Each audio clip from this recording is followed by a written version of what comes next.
The Vampire Stream.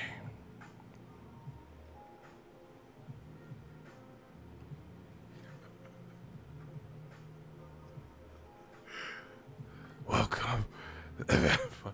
The Vampire Stream.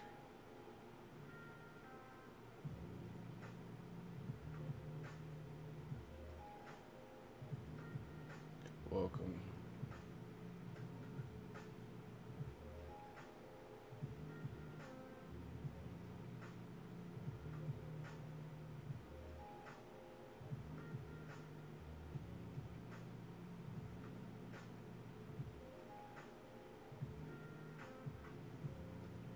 They want to hate so bad. Welcome to the Vampire Stream.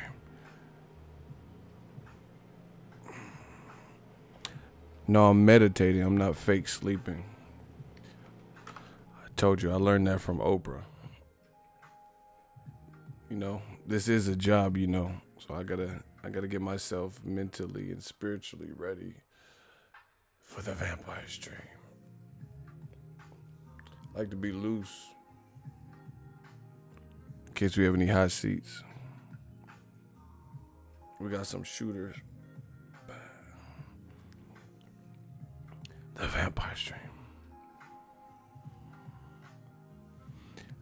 I don't know how long I'm going to be because it's a fight night. But we got to talk about some stuff on the Vampire Stream. Ego, they hit the bell icon just to be first to hate. Slip the jab.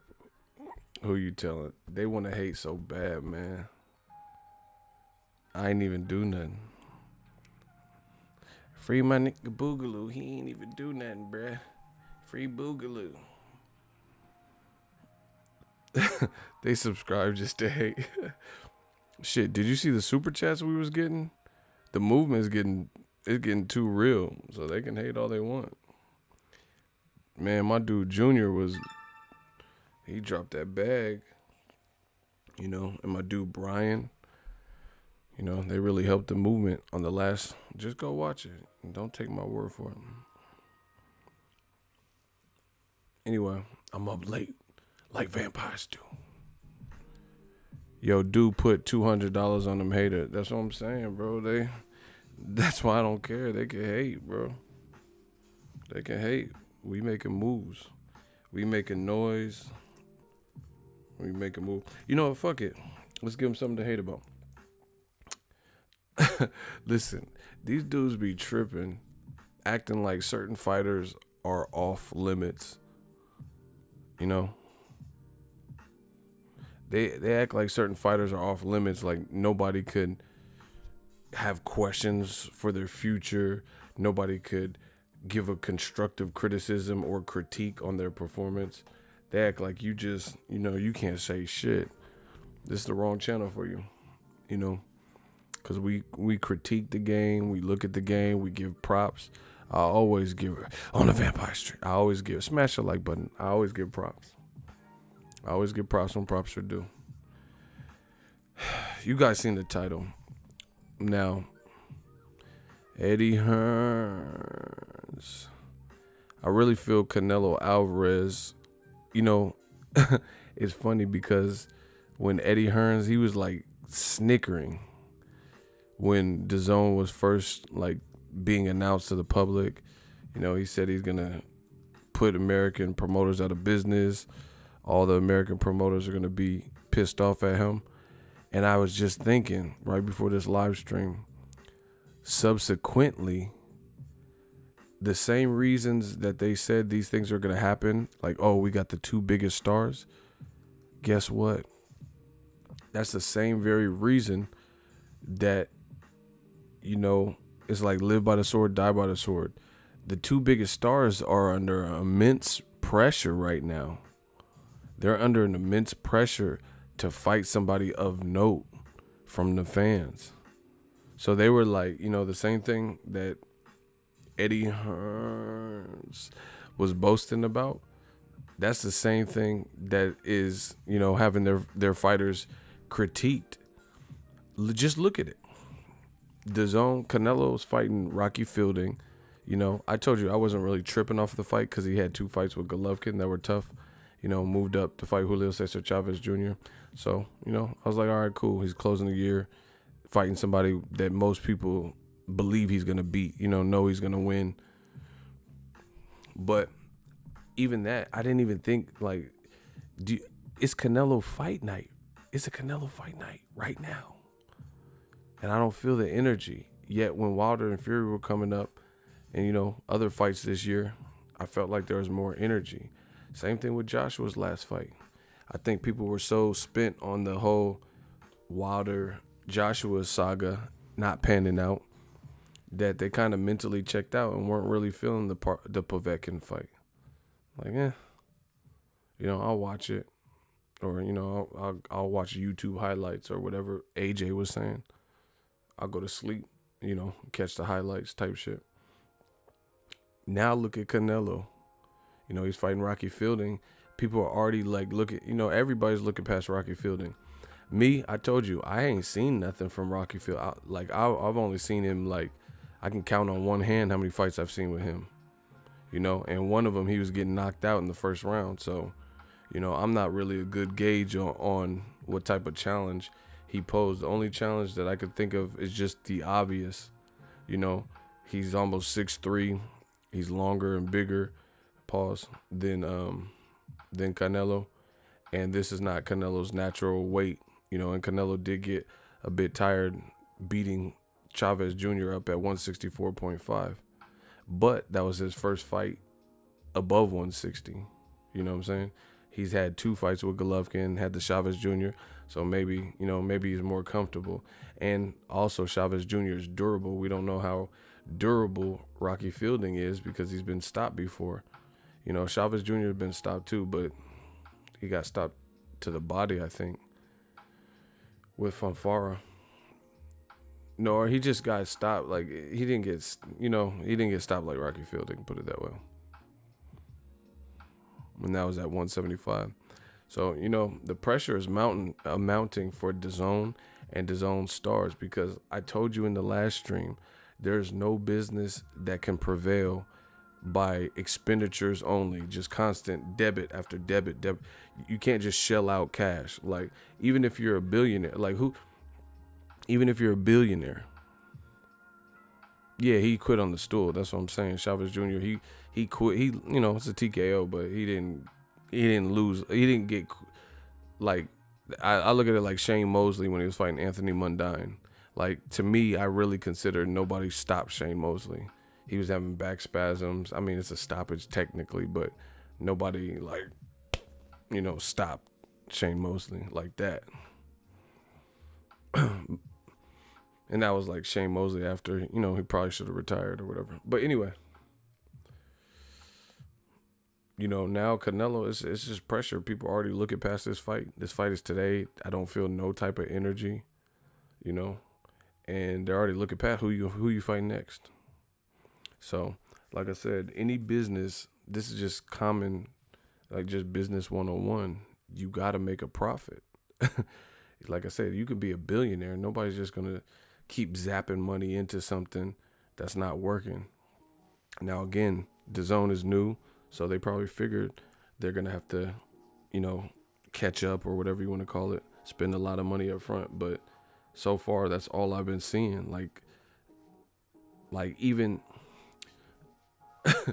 DAZN should have hooked up with Al Heyman. Whoever got all that money, they should have hooked up with Al Heyman. Reason being is this. Al Heyman got the stable. If you got the money, and so, like, I don't know who John Skipper is, like, personally. I just know he worked for ESPN, and I know he's, you know, a business mogul or whatever. But I don't know his, you know, I don't know him personally. I don't know if he's what type of boxing fan he is. See, and that's the thing. I'm trying to tell y'all how this game works. That's the thing. Sometimes people have money and they get bored, so they're looking for the next, like, profitable business. Like, just think of it. Like, there's been times where my money was cool, so I'll buy something that I don't necessarily need just to have. You know, you get what I'm saying? Like, just think if you're a billionaire or whatever, you have a ton of people, a ton of money. you can afford to, even if you don't know anything about the restaurant or catering business, if you got extra, you got a lot of money, then you can try to start a catering business. You're not going to necessarily be the one, but you would get the right team, blah, blah, blah, and try to create a profitable business. So the thing is with DAZN, I don't know. The thing with a lot of these companies, to be honest, they hire a lot of people who might be, business savvy, but business savvy doesn't make you know shit about boxing. Boxing is like the sweet science. It's my favorite sport, and I feel like it's such a niche sport. Like, you know what I'm saying? Like, I feel like it's not as easy to appreciate. Like these other sports, I'm a sports fan in general, but the concept of baseball is pretty easy. Once you, like, if you're from the UK or something, and then baseball's not big, then you might not know about football and baseball and stuff like that. But once you get the hang of it, it's pretty easy. 3 strikes, you're out. Foul ball, this is a foul. Bases loaded, pitcher, batter, 3 strikes, out. Home run over the fence. It's not really hard. Same thing with football.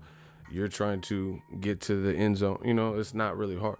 But boxing is such a niche sport where I know people that watch boxing for years and really still don't know shit about boxing.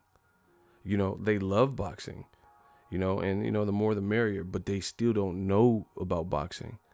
Like, they'll be like, oh yeah, so and so. Like, you ask them for a fight prediction, and then it's just pure emotion, and then if that fight were to happen, it wouldn't play out like that. Or the fight does happen and they were way off, but they've been watching boxing for, they know all the names and stuff. So boxing is a special sport. And the thing that I'm noticing with these companies, people got money and they start hiring teams, and they don't really go to the root source. They get people who are like business majors.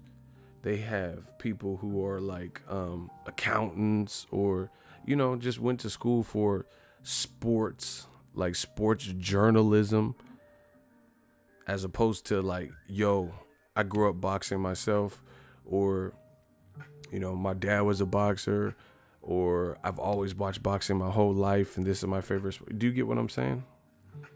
It's different. These companies need to, get whoever you want, is your money, but in my opinion, start hiring people that love this sport. Not just people who are good with crunching numbers or, organizing parties or something. You got to get people who love the sport. You got to get people who are in love with the sport. And then once you do that, then you're good, because they know what the fans want. Like, man, I'm telling you, bro. Like I said, tell DAZN to break bread. I promise you. I see everything I'm Rumpelstiltskin. I don't, if anything I'm passionate about, I don't fail. Like, I'm gonna turn that to gold, or, I'm gonna get rich or die trying. That's how I'm wired.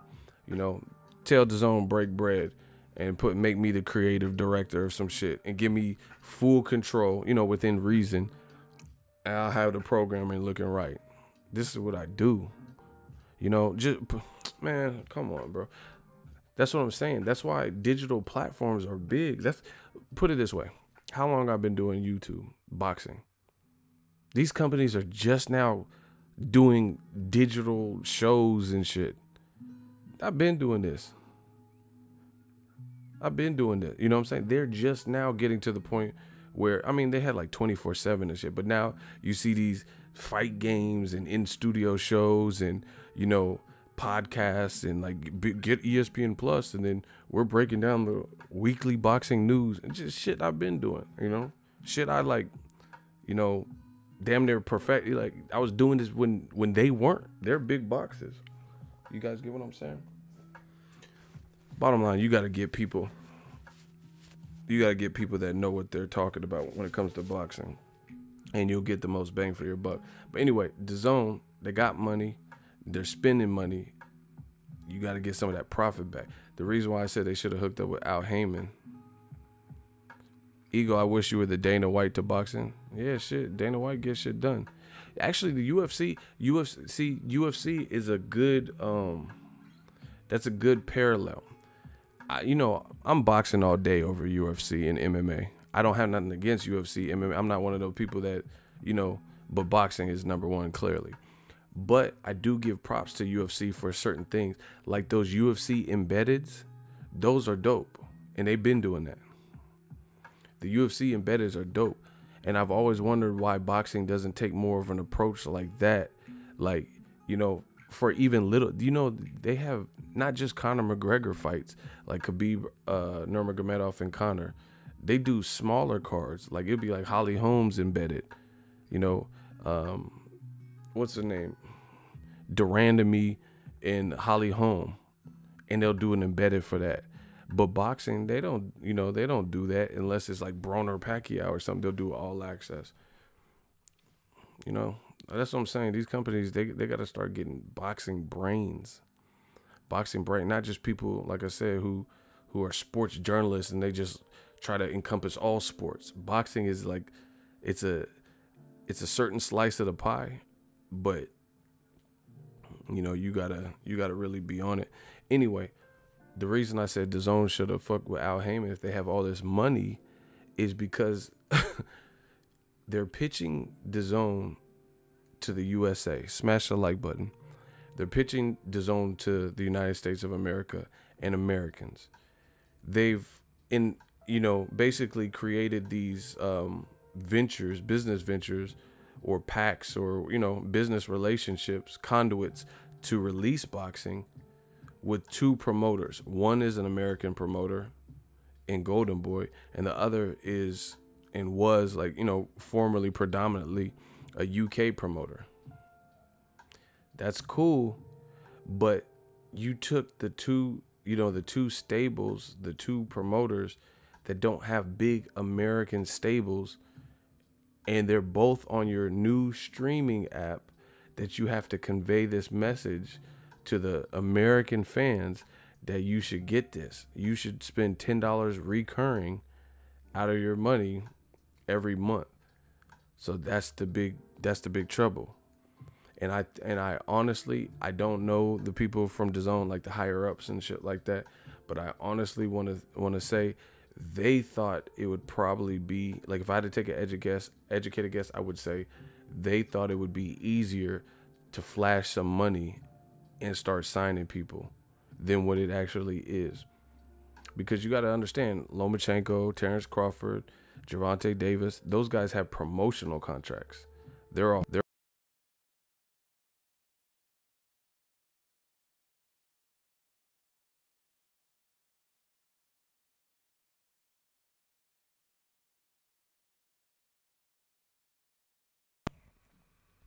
Hello?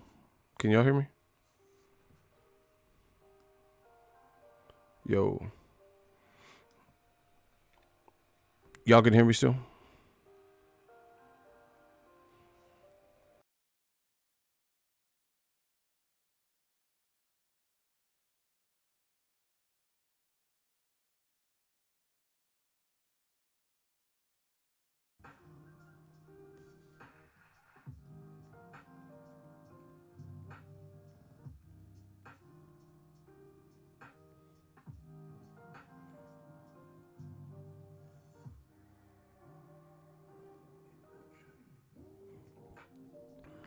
Can y'all hear me?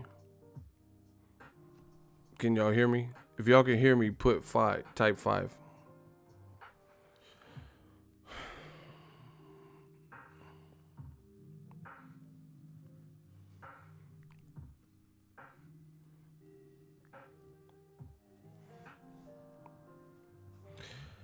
I gotta fix this. So what's happening, I have my microphone mounted, and when I'm talking, I use my hands, and sometimes I'll touch the wire, and if you touch the wire, it brings up this other program thinking that you plugged in a new mic or some shit, and then it interferes with the actual stream and shuts it off. And I keep doing it, but I can't talk without using my hands. So I got to rewire this so my hands don't get in the way of touching it, because this is like the 4th time that I did that, and it's really annoying. My bad, yo. No, I ain't heard the Earl Sweatshirt album. Is it any good? But anyway, my thing is this, like I said, DAZN has all this money, and then they created these business ventures with promoters that don't have big U.S. stables. Normally, this wouldn't matter if you weren't trying to market to the U.S. It's very simple, folks. And I think that's the issue that they're dealing with. And I do think that they figured they could come in the game, it'd be something new, you know, pique people's antennas and throw around money, and people would just go after it. I also believe this. They had a certain budget that they were willing to sign fighters with. They initially linked up with Eddie Hearns to try to create, try to get it moving. Because Eddie Hearns was the first one to announce that he was working with DAZN as far as his boxing programming. So what I think happened is their investors or whatever, they had a certain amount of money allotted for boxing. Eddie Hearn signed who he could. Demetrius Andrade, Daniel Roman, co-promotional deals with Usyk. You know, he signed who he could. But they still didn't really have a big star, except for, I guess, Anthony Joshua, who he already had. But as far as brand new people that he didn't already have and didn't already work with, you know, they didn't really listen. Okay, go back to when Eddie Hearns was in New York and he said, I got an announcement. This is big. This is huge for boxing, blah, blah, blah. Listen to the names that he said he wanted to sign. Literally, none of those names signed to him. Go back and listen to it. This is like earlier in the year before DAZN launched. Eddie Hearns was saying, I want to sign guys like Mikey Garcia, Demetrius Andrade, Adrian Broner, Jamal Charlo. I don't know if I said Wilder, but he said these guys, Keith Thurman, I don't know if he said Sean Porter, but those are the types of guys that he was trying. I think Sean Porter too. These are the names, like, the hot acts. Gervonta Tank Davis, right? Literally none of those guys went over. He couldn't get any of them to bite. Errol Spence, he didn't. And in fact, he did the opposite. Errol Spence was like, man down promotions. Yeah, I don't need no promoter. Man, I fuck with Al. Broner laughed at the offer and posted it online for all people to see. And he was like, that money was weak. And then on top of that, it was at one of the fights, Broner, we were waiting for the fighters to get checked for the medicals waiting for the press conference to start. And Broner was like, oh man, Eddie Hearn, he offered me some money. He offered me some little shit. He said that money was so little. He said that money was smaller than midget sex.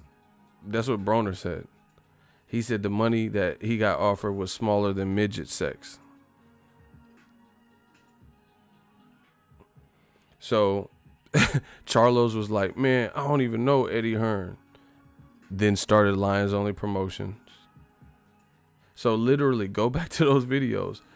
Every person that Eddie Hearns said what he was gonna go after, even Mikey Garcia, and it looked like talks were going well with Mikey Garcia. If you watch ES News, it looked like he's like, oh yeah, we met up with Eddie, or he emailed me and they're really interested, and it's cool. Where's Mikey Garcia's next fight? Free Agent Mikey. Oh, that's right, on Fox, AT&T Stadium. The fight he asked for. You get what I'm saying? The fight he asked for, he got, and he's getting pay-per-view revenue streams and all this. Meanwhile, DAZN saying pay-per-view's dead. So would you like look at it from Mikey Garcia? I don't know if he beats Errol Spence. I mean, I think I agree with most people that it's it's an uphill battle. But let's just talk about the business. Let's just talk about the money. Okay, DAZN's gonna give you whatever you're gonna get. That's it. The pay-per-view is almost like a commission. So you're getting your hourly wage, and depending on the success of the event, this is how pay-per-view works. You're going to be entitled to a percentage of whatever he worked out of the back-end money. So the bigger you can hype up the fight, the better for you. So what I think happened is this. DAZN had all this budget that they were willing to give to boxing. They sent Eddie Hearns to recruit people. He came back with what he could, which is what he has. What is currently on DAZN, Gerald Miller, Jesse Vargas, these guys. But they still were searching for those top A-list names that he was saying, like the Mike Garcias, the Broners, guys who are like ready-made for pay-per-view type shit or close to, And then when that came up short, HBO announced that they were going out of business, and that left that left an opening. Canelo needed a home, Triple G needed a home. So what I think happened is that money, the reason Canelo got this huge deal that's bigger than any sports history deal is because, one, he's the biggest star in boxing when Floyd's not fighting. But beyond that is because most of that budget was for what they perceived the Errol Spences, Mikey Garcia, the Charlos, and all these guys that they thought they were going to be able to acquire, like, the Adrian Broners. And then when they sent Eddie Hearns out to acquire them, and he had conversations and brought back Daniel Roman, Maurice Hooker, Usyk, Jesse Vargas, Tevin Farmer, guys with losses, guys who haven't been champions, guys who, had inactivity, guys who, we don't know if they're not like one or two fights away from pay-per-view stardom and or standout, charismatic, huge stars. I'm not going to go through each person. So in essence, what I think happened is that money was really allotted to multiple fighters. But when they couldn't recruit multiple fighters, they just said, okay, Canelo's free. We need some star power. So they just threw hella money at him. That's what I think happened. That's honestly what I think happened. They seen the opportunity. They knew Eddie Hearns didn't bring back the Broners, the Charlos, the Mikey Garcias, the Errol Spence, the people that, they could use as flagship kind of guys, winning guys, hard to beat guys, and, guys' activity and charisma like the Charlos. And when he didn't bring those people back, they hadn't really spent their budget. So when Canelo freed up with the HBO going out of business, they was just like, fuck it, just give him hella money. But I think that money was initially supposed to be distributed to multiple fighters, but they weren't able to corral all those multiple fighters. That's what I honestly think happened. It makes perfect sense if you think about it. Because everybody, like literally almost all the top names that Eddie Hearns was talking about, Wilder, Charlos, Broner, Errol, Mikey Garcia, Danny Garcia, Keith Thurman, Sean Porter, none of them went. None of them. Like literally none of them went over there. So you just have this pot that you were willing to, because I think they were going to just ration out. Like, let's say, okay, let's say Deontay Wilder was like, all right, I'm so frustrated, I'm gonna go over there. Then they would have been like, okay, $5 million for you, Wilder, for your first fight, and then for your second fight, we're gonna give you 25 mil. Okay, so that's 30 mil, right? And then if Charlo 1 came, Jermell, they're like, okay, we're gonna offer you 3, then we'll offer you 5, then whatever. And then Charlo 2 came, then they're gonna offer you, we offer you 4, we're gonna offer you 5, then we're gonna offer you another 5, blah blah blah, and then 7 million if you win, blah blah blah. And then the money would have been rationed amongst these Mikey Garcias, Charlos, sprinkled in with Errol Spence, all the people that Errol Spence said he was.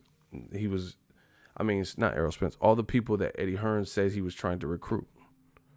But then when that didn't happen, they hadn't spent any money. So they're like, fuck it. It's just think of Christmas shopping. It's the holidays, right? Let's say you had $1,000 to buy your 5 family members gifts, right? You had already saved the money, $1,000. We'll just use easy round numbers. You have 5 family members, and you had $1,000 because you were anticipating buying 5 people gifts. So you saved over $1,000, right? Then your family comes out and says, you know what, this Christmas, everybody's like kind of broke, so we'll just do a gift exchange. You only have to buy one person a gift. So if that's the case, you saved $1,000 thinking you had to buy 5 separate gifts.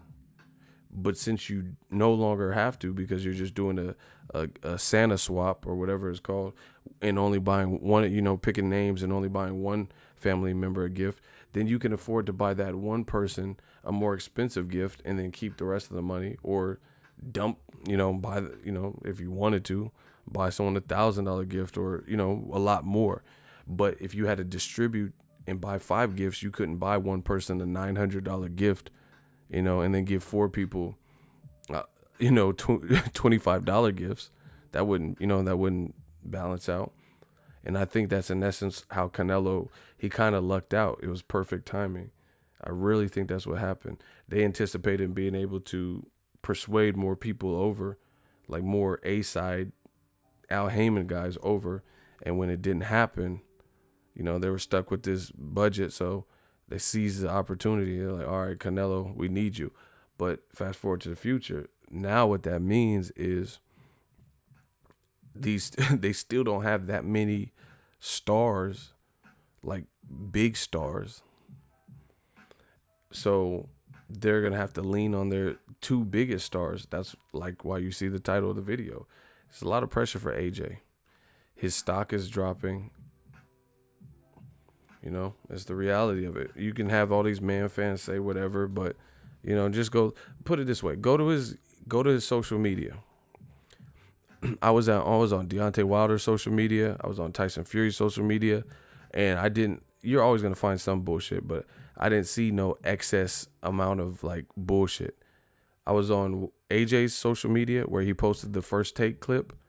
Negative, okay comment, negative, one good comment, negative. It was looking ugly. Do your own case study, if you don't believe me. So that means the perception is that. So this is the funny thing about old media and these man fans. They could say, oh, Ego, you're a liar, you're full of shit, blah, blah, blah.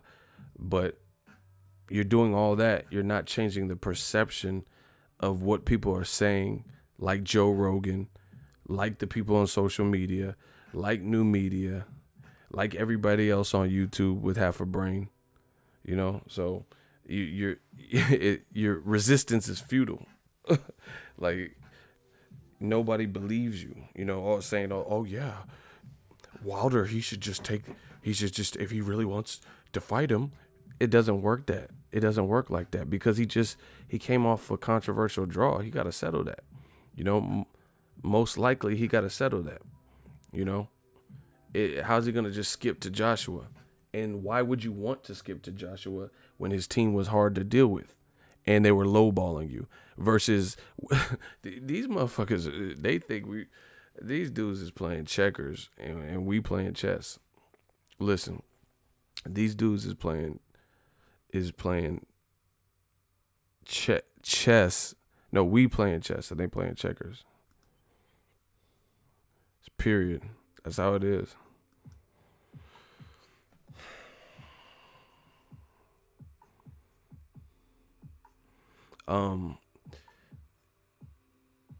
Like here's the thing. I'm gonna look at it like this. Oh shit.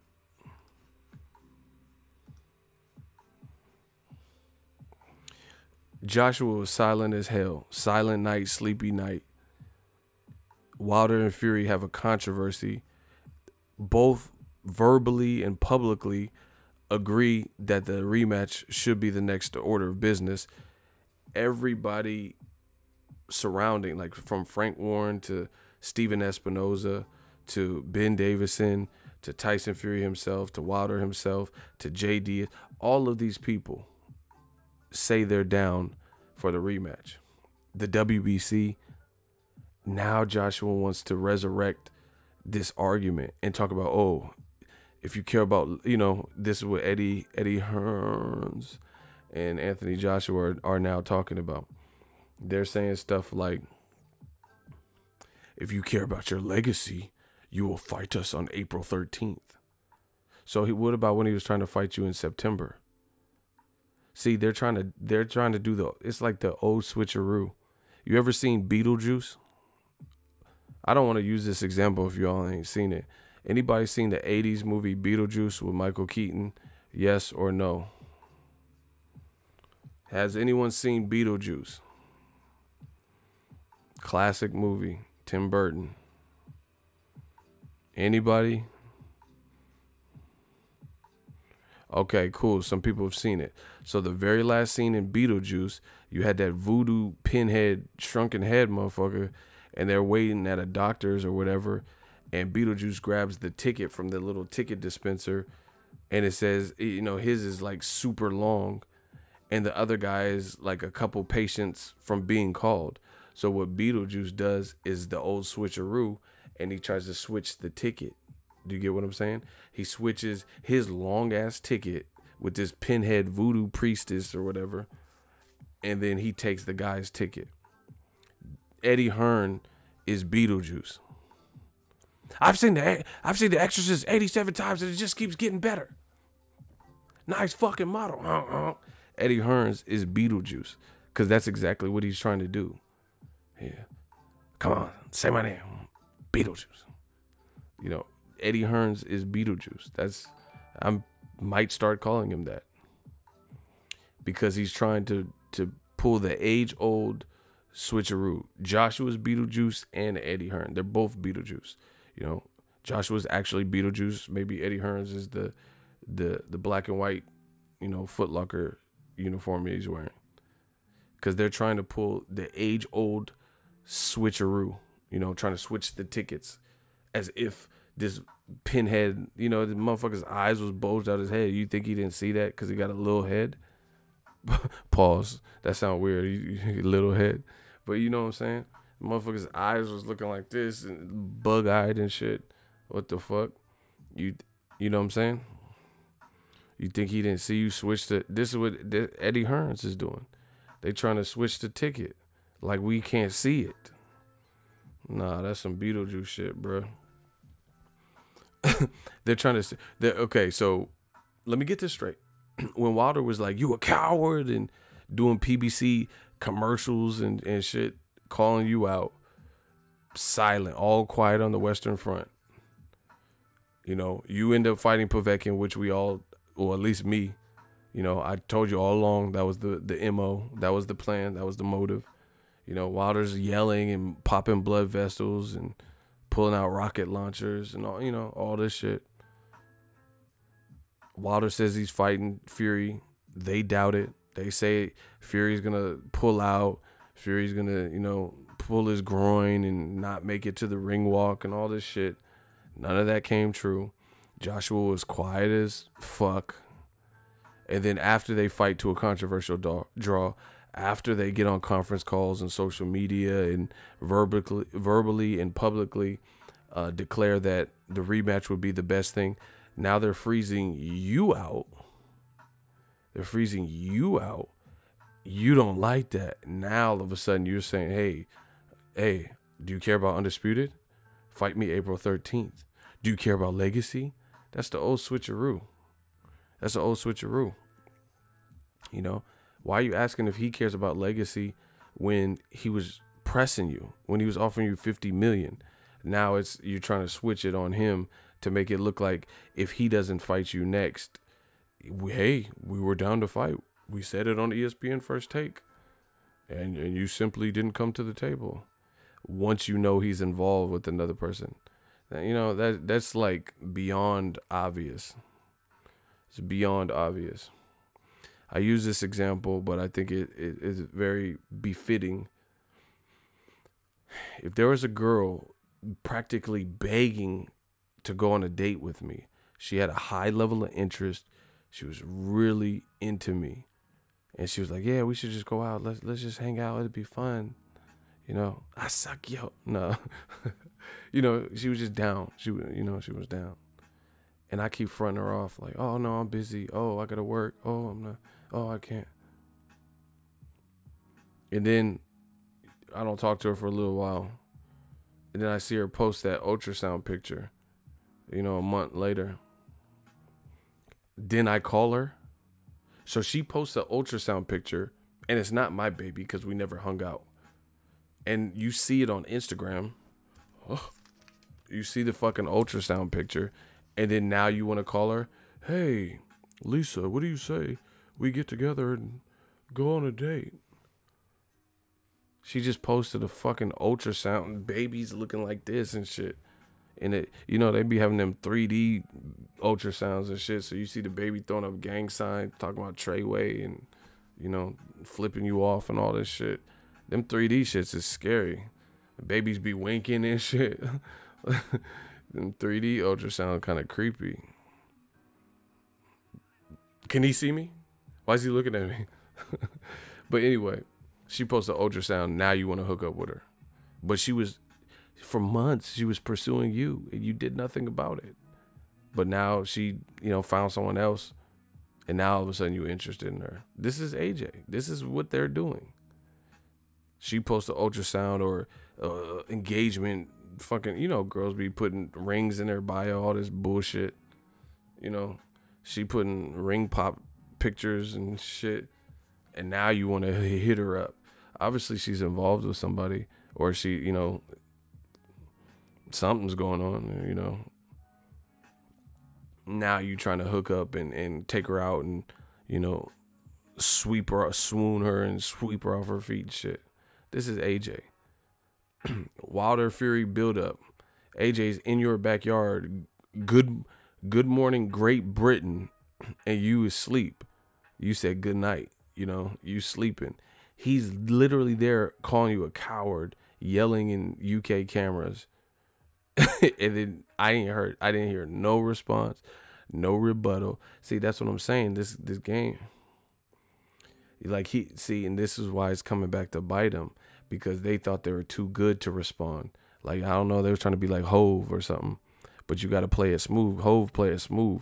When, you know, motherfuckers be dissing him, he'll be dissing them subliminally. You just got to, it's a tightrope, but you got to know how to do it, you know. You got to, Hove is good at that. Like, Hove, he'll diss you, and everyone knows what he's talking about, but he won't give you the name. You know, he won't say. He's like, they chase you to the ruckus.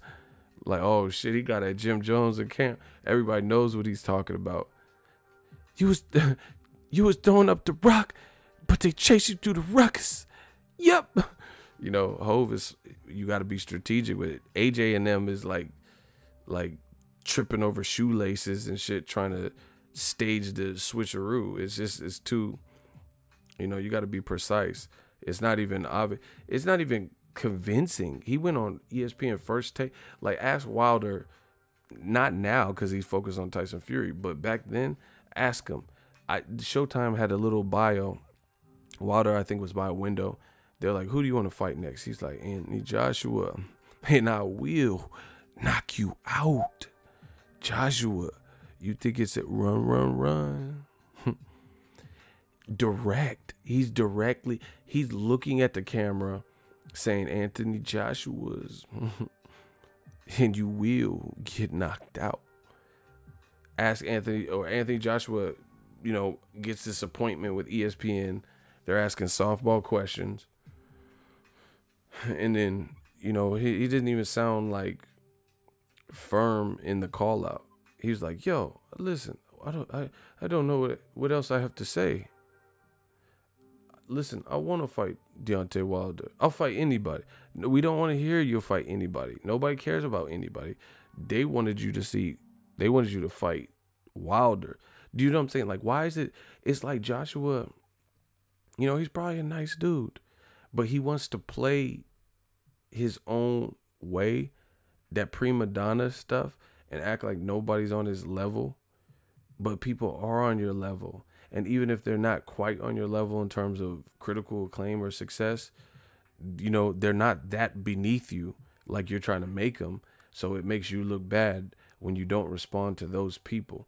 Again, if this was like let's say a guy who turned pro and he was like 2-0 and he was like calling out Joshua, like, I mean, you don't, you know what I'm saying? You don't have to worry about that because that's anybody. But Joshua, he was thinking he was the king of the hill. God damn it, Bobby. He was thinking he was the king of the hill. And then now people are beating you at your own game.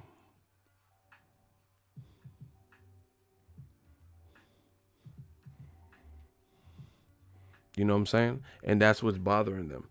For once, they're getting beat at their own game. Before, there wasn't this method. It was just like, everybody was living under Joshua's rule. But just like back in the day, like, when they had like pirates and ships and, they're trying to mutiny the captain.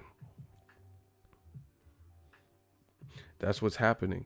And he's getting beat at his own game. And he's not, and I don't think they're handling it right. You're going to all these fights, Derek Chisora, Dillian White. So you want to unify, but you're going to Derek Chisora, Dillian White. Like, no, listen. Just listen. Tell me if this doesn't make sense. I know it makes some of you guys mad and y'all. I'm just being serious right now. I'm being serious. Listen. Joshua wants to unify with not Tyson Fury because he doesn't have a belt. He only wants to fight Deontay Wilder because he wants all the belts. Yet he didn't go to Wilder's fight, and he purposely said he's not watching Wilder's fight. He's going to bed. Yet two motherfuckers who fought 2 years ago, one you knocked out, who's favored to probably win this fight if he doesn't get knocked out, Dillian White, you're going to their fight. Just honestly, from your heart of all hearts, explain how that makes sense. I don't want to fight anyone else but this one motherfucker who's been stalking me, and now all of a sudden I want to fight him. And I want nothing more than to collect his belt like Thanos. You get what I'm saying? So to show the world that this is what I want, I'm not going to his fight. In addition to that, I'm going to tell people I'm going to sleep and not even watching the outcome of his fight. But I'm going to Dillian White, a guy I knocked out, versus Derek Chisora, his fight. Come on, bro. Like, just from a reality, a realistic palette. How does that make sense? Like, if I want tacos, I don't go to Burger King. If you want, if you want carne asada tacos or some shit, would you go to Burger King or McDonald's? Or would you go to a taqueria? Would you go to a Mexican restaurant? I mean, this is just like, it's embarrassing that I would even have to give you guys analogies for something. You want to fight no one else but Wilder for his one last strap that you want to add to your collection, but you want nothing to do with his fight, which was a good fight on paper. In fact, the biggest heavyweight fight this year. And you said you weren't going to watch it, but you're at Canelo fielding today, doing DAZN commentary. and you're going to be at another heavyweight fight of two guys you don't want to fight because you only want to fight Wilder. Come on, bro. You guys got to get real. That's what I'm saying. This is like America's Dumbest Criminals. You know, when they like just come in, they put a bag over their face but don't cut out holes in the eyes, and they're like crashing into something. Or they go into a convenience store and get a truck and then try to steal the ATM machine, and then their bumper flies off and shit. Like, it's literally, this is like, it's like so rookie what's happening. You know, what's happening. It's not like a strategic, like well placed, okay, we're skipping the vote. You know, we're going to rob the bank, in and out, no more than 1 minute and 20 seconds. We walk in, everybody down, you know, take the security guard. It's not a structured crime. It's so flagrant and it's so obvious what's going on. Like I said, just be reasonable and have common sense. I only want to fight Deontay Wilder out of everybody in this whole planet, so I'm not going to his fight. I'm not going to talk about his fight until after the fight. I'm not even going to stay up to watch it because I need beauty sleep, but I'm going to Dillian White's fight. Okay. That just doesn't make sense. Like I said, if I want tacos, I don't go to Burger King.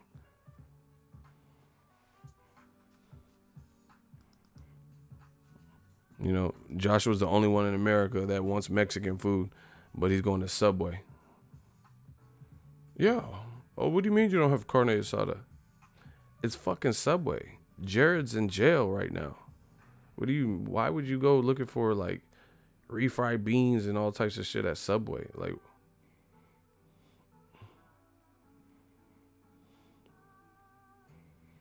no, you don't even go to Jack in the Box. I mean, them tacos are aight, but it's not like you gotta go get some real tacos.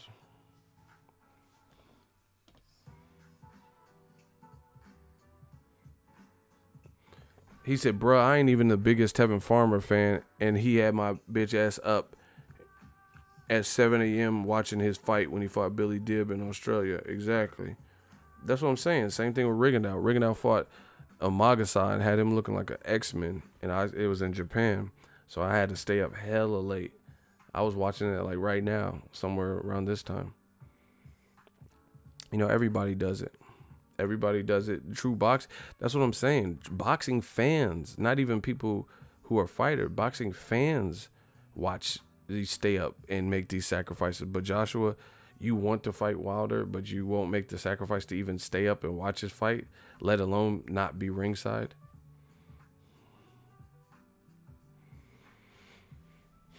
It's just laughable at this point, you know. And then, like I said, Beetlejuice. The narrative is the old switcheroo. Let's switch the ticket. Let's act like we're trying and pressing to make the April 13th Wembley fight. Oh, I already got the date. We know shit. Everyone knows April 13th is booked, but you still haven't offered him something fair. And despite that, it's beyond that. They don't need you anymore. Tyson Fury gave him a tough fight. People have doubts about it, so they don't have to fight you right now, just based on the fact that there's a question mark to some people.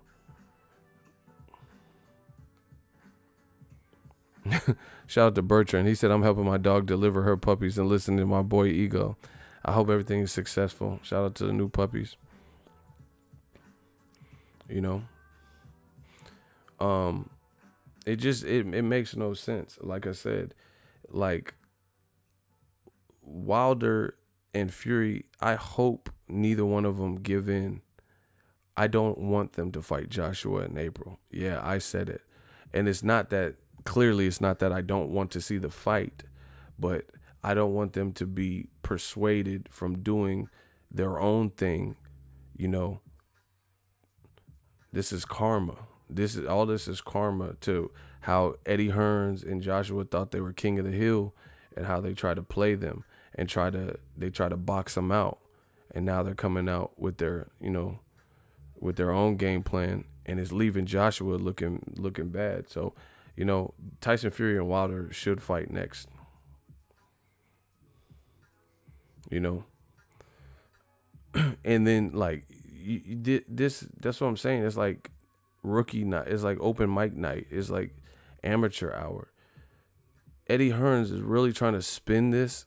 Listen, he's really trying to spin it like, hey, you could fight you could fight us in April for undisputed, right?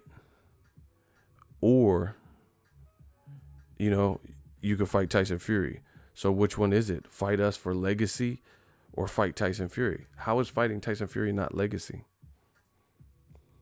Make sure you guys smash the like button. We got to get the likes up. You know, Eddie Hearns is making it sound like fighting AJ is legacy only just because he has belts. How is fighting Fury not legacy when Fury owned all those belts? And the world knows that. Everything Joshua owns is a courtesy of Tyson Fury. And the world knows that. So how is creating clarification by trying to thoroughly beat Tyson Fury not legacy? Listen, everything AJ is saying right now sounds rehearsed and scripted. Him and Eddie Hearn are reading the same cue cards. You know, oh, I have 4 belts, but the world knows how the 4 belts came into play. That's the reality of it. Do you get what I'm saying? The reality of it is we know how you got the 4 belts. See, that's what I'm saying. To me, that's what's showing you Team Joshua's like mindset is above, like greater than thou type of, because they keep talking about the belts, but we know how you got the belts. Do you get what I'm saying? We know exactly how you got each belt. We know Tyson Fury fucked up in his life and had to lose all of his belts, not through a man, but through himself. You know, he was the only man that beat him at that given moment, and he battled back from it. So he's getting a lot of respect as a gypsy. You're not even a gypsy. You're a clean-cut dude, you know, in shape, and you getting less respect than a gypsy. It's bad, I'm telling y'all. But Joshua, like I said, him and Hearns keep reading from the say, hey, I have the date. I have the date. Yeah, well, enjoy your date, you know. I have a date. I have 4 belts. But we know how you got the 4 belts. And we know who had them before you. So you can't flip it. And Eddie Hearns and them, they're smart. They know this. You know, they try to make it like fighting Fury is a bum fight. And, you know, it's like it has nothing. It doesn't improve Wilder's standings if he can impressively, you know, make adjustments in the rematch. Like it doesn't have nothing to do with his legacy. And this is the part that I know what I'm saying is ether and facts. He had the dates ages ago, and it wasn't for no Wilder. That's what I'm saying. But see, see, this what happens when you try to manipulate the board, like Eddie Hearn and AJ try to do. It can backfire you. You know, just look at Juanma Lopez and Orlando Salido. The same thing. Promoters got greedy. Instead of making the fight that everyone was asking for, Juanma Lopez and Yuriorkis Gamboa, they tried to extend it. And they put Salido in there. And he ended up knocking Juanma out in Puerto Rico. So it ruined the Gamboa fight. Then Salido fought Juanma Lopez. And then he knocked him out again. So the Gamboa fight was all fucked up. Because who wanted to see Juanma Lopez versus... They're trying to make Juanma Lopez Gamboa now, and nobody's tripping off of it. They just both fought on a card in Miami, but nobody gives a shit about that fight. Gamboa quit on the stool not too long ago. Got stopped by Crawford. Juanma Lopez's trainers fighting people in charity event.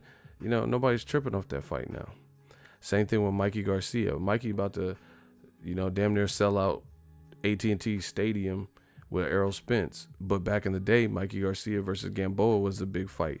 But these promoters, they got greedy, waited. Gamboa got knocked out by Crawford. Mikey went into, he disappeared because he had to deal with legal trouble. That's what happens when you try to, you know, manifest and try to control everything instead of just doing what the fans are asking you. You know, it's like poetic justice. You keep waiting and letting some shit marinate and all that. And this is what's happening to Anthony Joshua. his stock keeps dropping. He's gonna have to start putting out P90X workout videos. You know, that's gonna be his market, like making workout tapes. And 1, 2, 3, 4, 5, 6, 7, 8. 1, 2, 3, 4, 5. You know, but it's backfiring. I'm trying to tell you.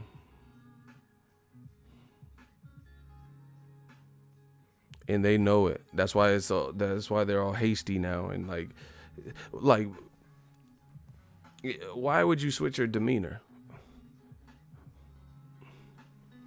Why would you switch your demeanor? For example, P90X. Why would you switch your demeanor? Why do you all of a sudden have this newfound urgency, but you were mum about it before the Povetkin fight? You weren't talking this. Do you get what I'm saying? He wasn't talking like this. Like this whole, oh, I got the date, April 13th. Oh, fight me. Oh, you wanted legacy? The date's open. You know, why is it all, why y'all, that's desperation. You know?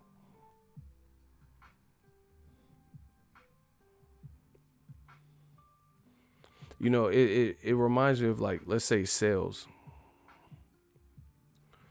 Say you're trying to sell a car and then you try to get too greedy. Let's say you're trying to sell your car for $4,500. Somebody offers you $4,400, and you knowing you just got fired from your job, you got rent and shit you got to pay, and you got, you know, you got stuff to pay for. But you're like, oh, I can't sell it for less than $4,500, and they're like, I'll give you $4,400. You know, because it's the gas is low, and you get greedy and say, no, I'm not taking $4,500 or walk. And then the person's like, well, all right. Because, you know, they don't have to buy the car from you. Right? So you get greedy. Instead of just taking that $4,400, which is only $100 away from your asking price, but you want to be a stickler for, you know, the extra $100. You fuck around, get too greedy. That's really close, especially if you're in a position of desperation. 2 weeks pass, you're not getting no type of offers as high as that. You know, all the offers you're getting are lower than that. You should have took the $4,400, but your dumb ass didn't. So then now 2-3 weeks pass and all the offers are under what this one guy was ready to do. He was legit. He was ready to buy that car for you for $4,400 right off top. But you got greedy. You wanted to add that extra $100 on it, right? Now you hit him up 3 weeks later talking about, hey, I've been thinking about it. I'll sell you the car for $4,400. Guess what? He already bought his own car, or he already spent the money. You know, he went to the dealership and got financed a car. Now he don't need you. You should have took the money. Do you guys get the analogy? And that's all over greed. You know, you could have, like, real talk. If I was selling a car for $4,500 and I know I needed money, you know, and someone offered me $4,400, that's damn close. You get what I'm saying? But me holding out, that's a decision I made. And then now I want to contact them 3 weeks after. Hey, I got that car for $4,400. I'm good. You know, I went to the dealership and I just put $2,000 down, you know, and I financed the rest. They hooked me up with a newer car. You know, I've already drove it off the lot. They filled it up with gas, which you didn't do. You get what I'm saying? That's this situation right here. It's the same situation. I'm not going to say Joshua is like afraid, like just shaking in his boots. Cause I don't know if you would even be a fighter if you're just like, you know, afraid of everything, like scaredy cat like that. But I think he's afraid of losing, you know, and he knows the inherent danger that Wilder's, he's afraid of looking dumb and crazy. So like I guess you could say that's afraid. But I think he's afraid because he knows the reality. Cause like from what it sounds like he's been dropped or knocked out or badly hurt in sparrings and shit like that. So he knows it's a reality and that's a potential, and he doesn't want to be in that predicament. You know what I'm saying? So he wants to do it on his own watch. He knows he's gonna have to fight Wilder, but he wants to be as fully capable and prepared and the perfect storm when he's fully ready and where he feels he's at a stage too. But the pressure is growing too much, and it actually makes it look worse because if you did it like if you're bound to lose, you're gonna lose, right? If your style doesn't mesh with that person or your chin won't hold up or whatever, that's what it is. But instead of like holding belts hostage and going through this whole rigmarole, it would have been better to just get the fight over with. If you win, then you're the next level celebrity. But unfortunately, if you lose, you would have already lost your belts, and you could already been on the comeback trail, or had the rematch and try to see what you can do different if you push for a rematch. But when you prolong it, it's just like Mayweather Pacquiao. We waited 5 years, and Pacquiao put up a horrible performance. He didn't do anything. So it's just like, you talked all that shit about being able to beat Floyd, you and your fans. And then all that to complain about your shoulder, So I just think it's a bad look. Here's the other thing. Hold on.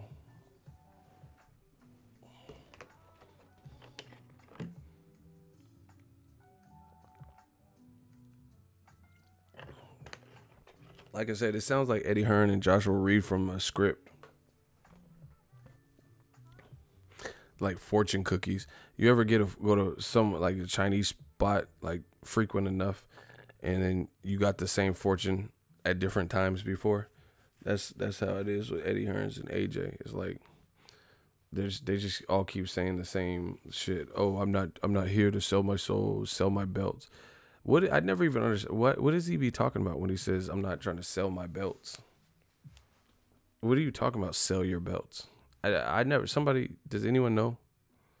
What is he talking about? How's it selling your belt? You're putting your belts on the line for a fight and getting paid. I don't get this whole sell by belt thing.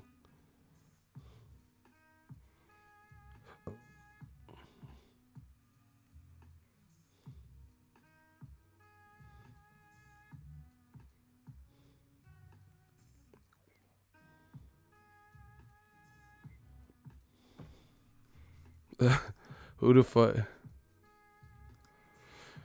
I don't know.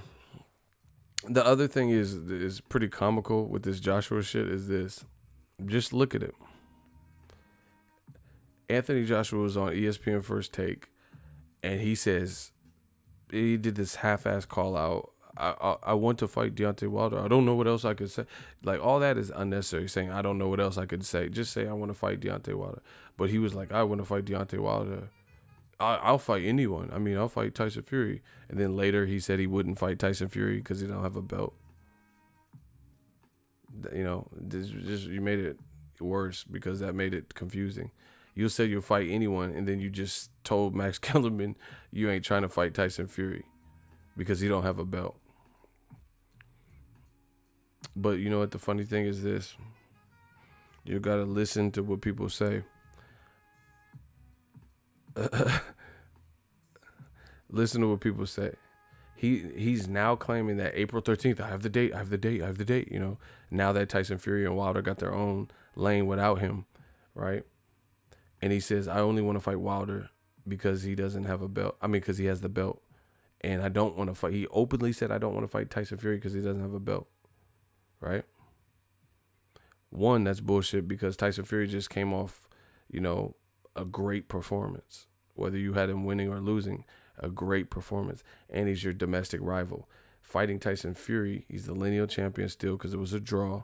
So he's still undefeated, So that's bullshit. And he's a domestic rival, both from the UK. But you don't want to fight him. as if that holds no merit. 2, he says he wants to fight Wilder April 13th all of a sudden. And he only wants to fight him because he has the belt, right? So if you don't fight Wilder next, seeing how you and Wilder are the only people in the division with belts, then that means you will be fighting someone who's not a belt holder unless you can fight Wilder, because he only has, he's the only, listen to me, people. He's the only remaining guy with a belt outside of Joshua.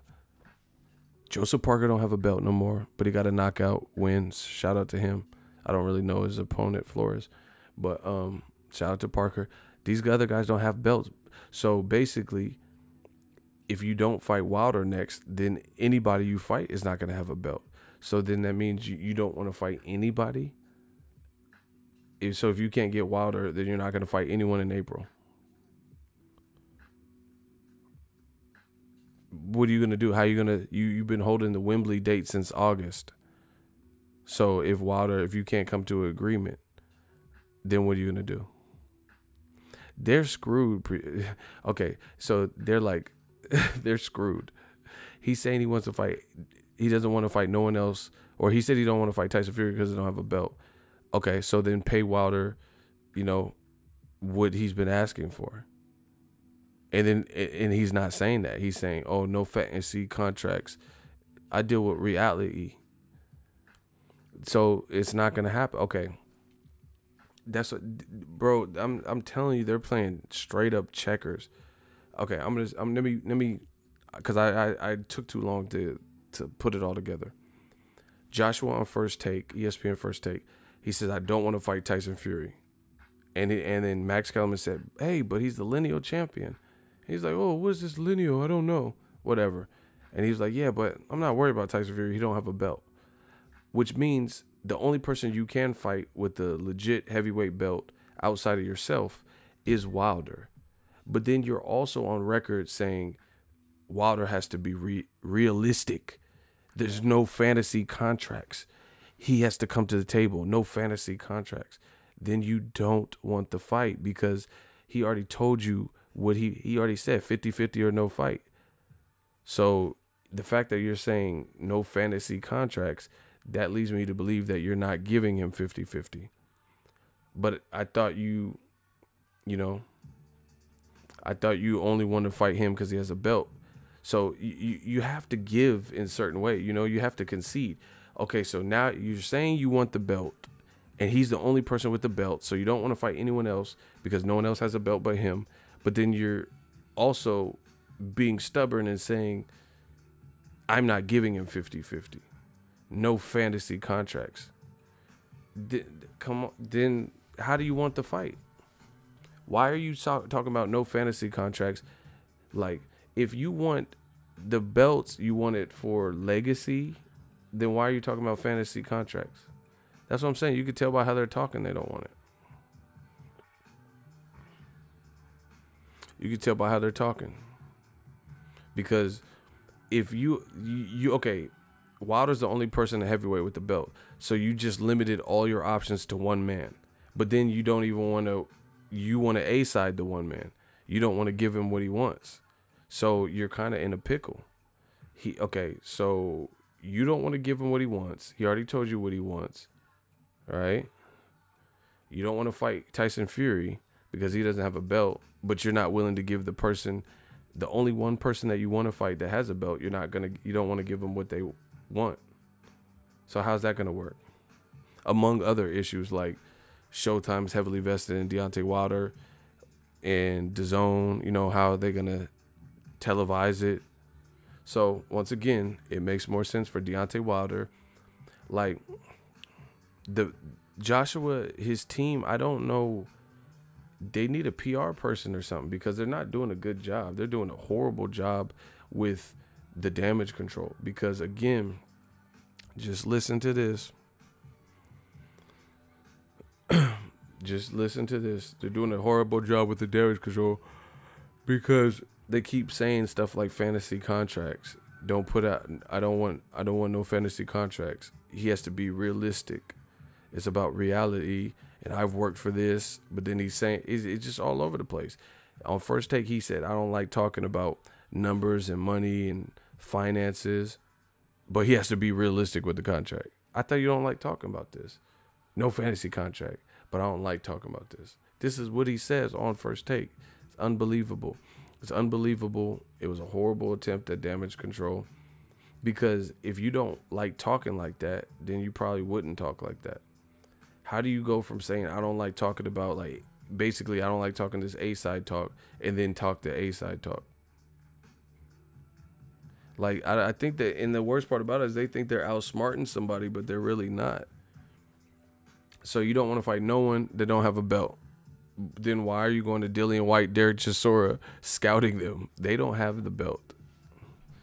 You know, and then you don't want to give Wilder what he wants for the belt. So you're stuck. I want the belt, and I only want to fight the person with the belt, not a guy like Tyson Fury, who we know you'll get more credibility beating Tyson Fury than you would beating a guy you've already beat, like Dillian White. And you can't say, oh, it's because Dillian White is from the UK, so it's a big fight. Tyson Fury's from the UK, and it's a big fight. Make that make sense. I'm telling you, you can't fuck with new media, because the more they talk, the worse it's going to get, unless they're being transparent. Explain Dillian White how Eddie Hearn's on camera and on interviews with Sky Sports saying he's a front runner. He don't have a belt. You can't say, oh, it's because he's a British fighter and this is just a fight that the British public. Joshua already knocked him out. But then you don't want to fight Tyson Fury because he doesn't have a belt. Dillian White don't have a belt. So what are you going to get more clout for? Beating a guy you already beat with no belt, or beating the lineal champion without, you know, the WBC belt? They're both British, so, you know, you can't use that as an excuse. I'm telling you, it's just, there's too many points, and they're not thinking it through when they do these interviews. See, that's what I'm saying. He shouldn't, like, he's saying too much. He shouldn't have said, I don't want to fight Tyson Fury. He should have just said, hey, I'm after Wilder, but we'll see what happens. Wilder's my priority. Boom. At least that would have been better. But the moment you said, I don't want to fight Fury, and explained why, that drew everything into question, because you don't want to give Wilder what he wants, which he already told you 50-50. He said, I'm not taking no flat rate because you didn't fight me next this year. So fuck all that. I'm not. So then there's nothing to negotiate. And then if you're going to try to say, oh, okay, negotiations are over, then Wilder doesn't give a fuck because he has Tyson Fury and he can make a lot of money with him. Maybe not as much as with you, but he looks good fighting Tyson Fury. You know, he's not going to look bad. How's he going to look bad fighting a guy that motherfuckers is running around saying beat him? Some people. Bad look. But meanwhile, Joshua is going to look bad because who are his options? Kubrat Pulev, Dillian White, Gerald Big Baby Miller. You know, that's what I'm saying. That's why Eddie Hearn is trying to rush it and, you know, say, oh, April 13th, because they're trying to hurry up and build this scapegoat and patsy that if Wilder doesn't fight in April, it's his fault. But it's like the boy who cried wolf. You already tried that. You know, how does it just keep being his fault? So, unbeknownst to them, the more they talk, the worse it's getting. You say you want to fight the one person that holds what you want, but then you're also trying to stun on him by saying he has to be realistic. No fantasy contracts. Nobody even knows what is a fantasy contract. I like, that's what I'm saying. They're using this vernacular and these terminology, and it sounds ridiculous. Who else in boxing is talking about fantasy contracts? Like, is this Peter Pan hook? You're doing it, Peter. Like Neverland. What is a fantasy contract?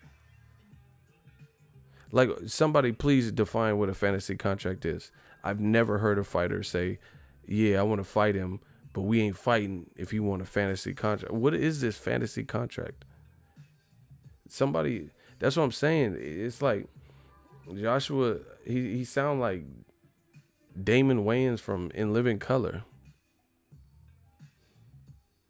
You see, like Confucius say, because of the contemporary, excuse me, the conjugal visits of the fallopian tube, exercise through the lube, the lubrication of the smuckers, if you will, puckers, I mean, the KY jelly. That's how Joshua sounds to me. It sounds like he's trying to sound sophisticated, and he's trying to use big words. See, I'm educated. You know, I don't care about being like, oh yeah, I'm the most hood dude. You know, I'm educated. I like, you know, I read and stuff like that. But you can always tell when someone's trying to sound, because Bernard Hopkins does this too, where he's trying to sound like super like woke and like smart, but he's not even saying words right and shit.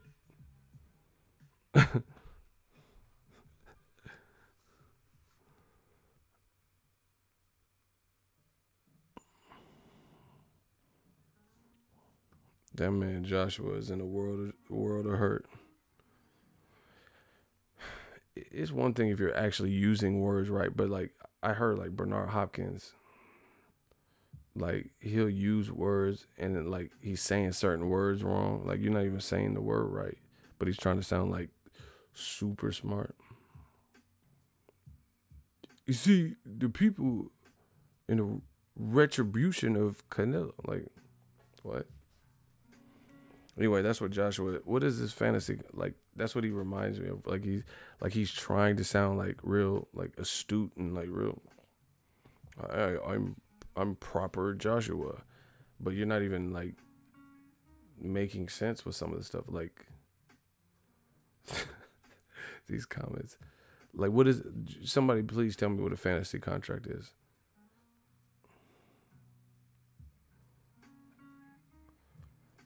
What is Wilder asking for that's so heinous and like so outlandish?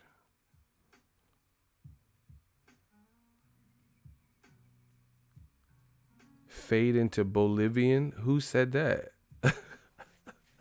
Tell me B-Hop didn't say that.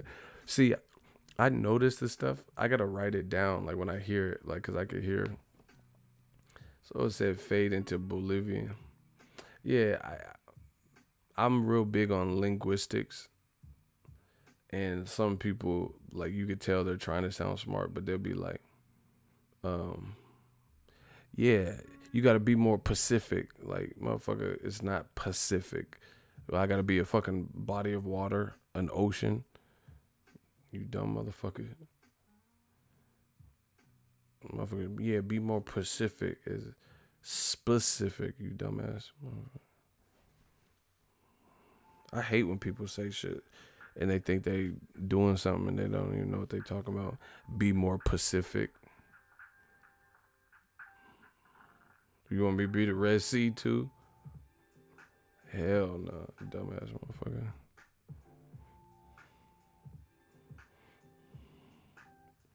motherfucker. Y'all tripping. But anyway, what is this fantasy contract? What, like, I don't. What does that mean? I understand what a fantasy is, but what is a fantasy contract? Like, what did Wilder ever ask for? That's a fantasy. Like fucking ludicrous. What's your fantasy? I want to get you in the Georgia Dome on the 50-yard line while the Dirty Bird kid. Like, I don't get what is the fantasy contract thing. What did Wilder say? Yeah, I want Shania Lathan and Nia Long to give me back rubs. Like what is a fantasy contract?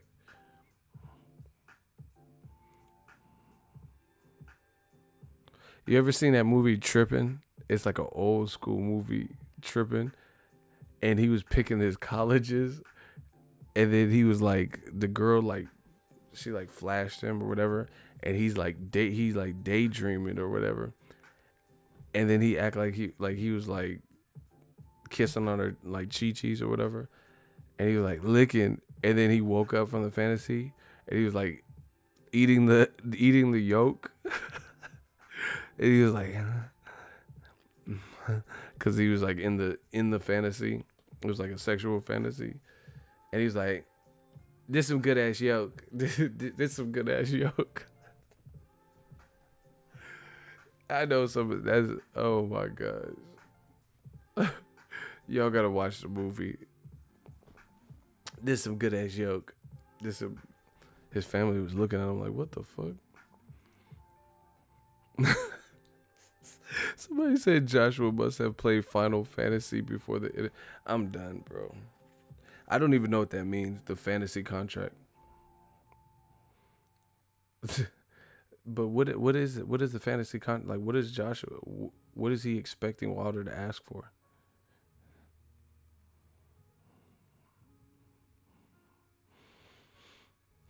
But anyway,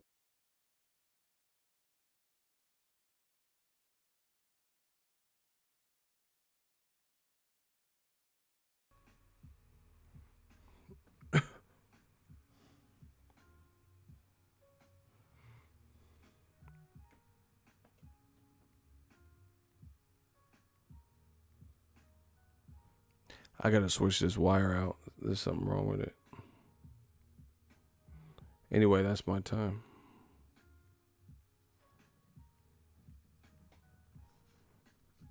I'll holla at y'all.